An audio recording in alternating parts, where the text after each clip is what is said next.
U.S. oil companies will be able to tap into that pipeline and add into it their U.S. oil supplies production and sell it at their price that they choose once it goes down the line to the refineries.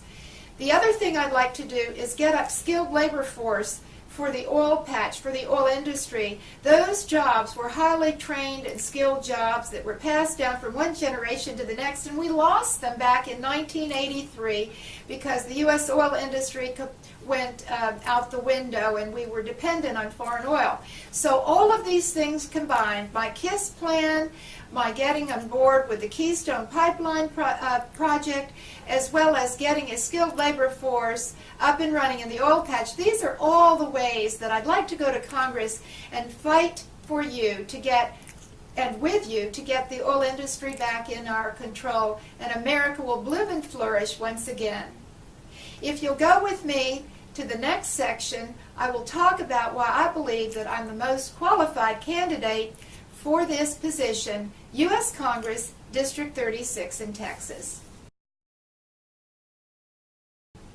The last segment has to do with why am I the best qualified candidate for U.S. Congress District 36. Many people have asked, why as a woman am I running for this district when it's so largely dependent on the oil industry? Well, in addition to working for Hamilton Energy Company as the only candidate for this district who's worked for an oil company, I worked in the oil patch for another 18 years. First of all, when I worked for Hamilton Energy, they wanted me to prepare a research thesis on what it would take to form a drilling mud company. So I was given the assignment of doing a research thesis for that. And this is the results of it. I actually had to call the U.S. Department of Mines and learned all about bentonite and other chemicals that go into drilling fluids. I also sold oil field equipment for the company. I sold and repaired pump jack units and drilling rigs. I've been on production platforms and been on production fields. In addition to that, I helped to prepare and keep the tax records for the royalty owners' leases. That gave me an insight into the heavy taxes that are involved with the oil industry. A lot of people in Washington, the bureaucrats and the politicians, do not understand the high costs that are involved in what it takes to drill a well. Not only to own the leases, to buy the leases, but to also purchase all of the drilling equipment, the rigs, the pipe, and the sucker rods, and so forth. In addition to that, many times you can hit a dry hole so that all those expenses go to naught. Well, getting back on target with why am I qualified? Because I believe knowledge is power.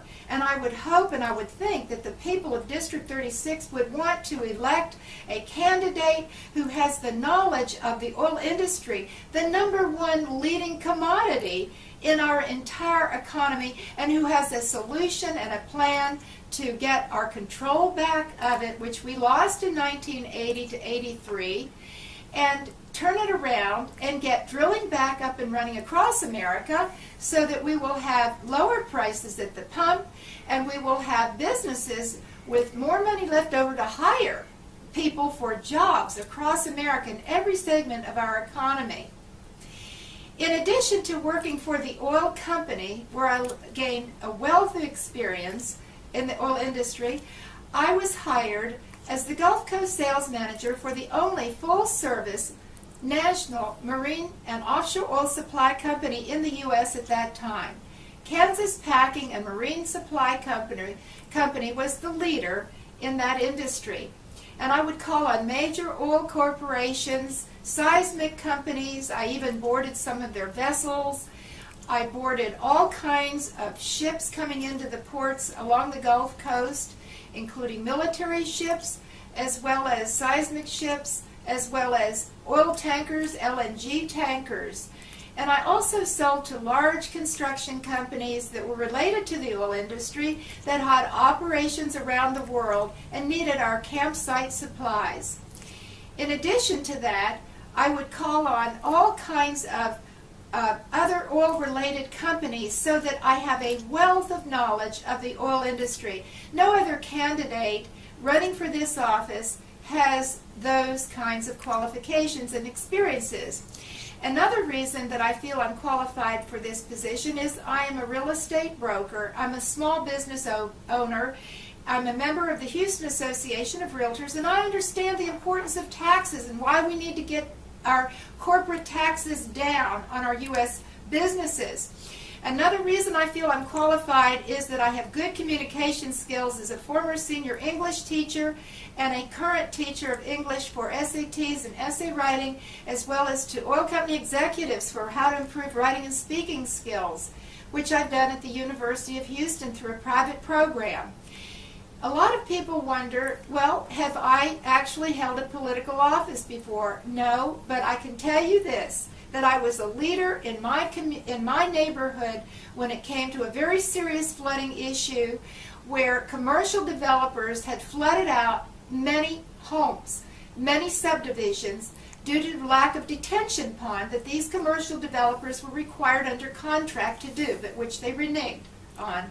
So I led the pack and single-handedly went armed with documents and all kinds of information and stood before Mayor Parker at the City of Houston City Hall chambers and all of the council members, pardon me, and I gave every member at that council copies of this information, which convinced them in 20 minutes to pull the budget of these developers, study the situation for a year, and not pass their budget until they did have a detention pond on that budget.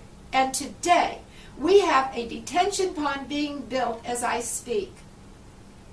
So, I'm able to convince both sides of the aisle to the table, and if you would like to jump on board with me to help me win this cause and this fight in Congress to get our oil industry back so we have jobs across America in every segment of our economy and lower prices at the pump, I would truly appreciate if you would go to www.loismyersforcongress.com and come aboard with me, and together we will get America back for our children and our grandchildren.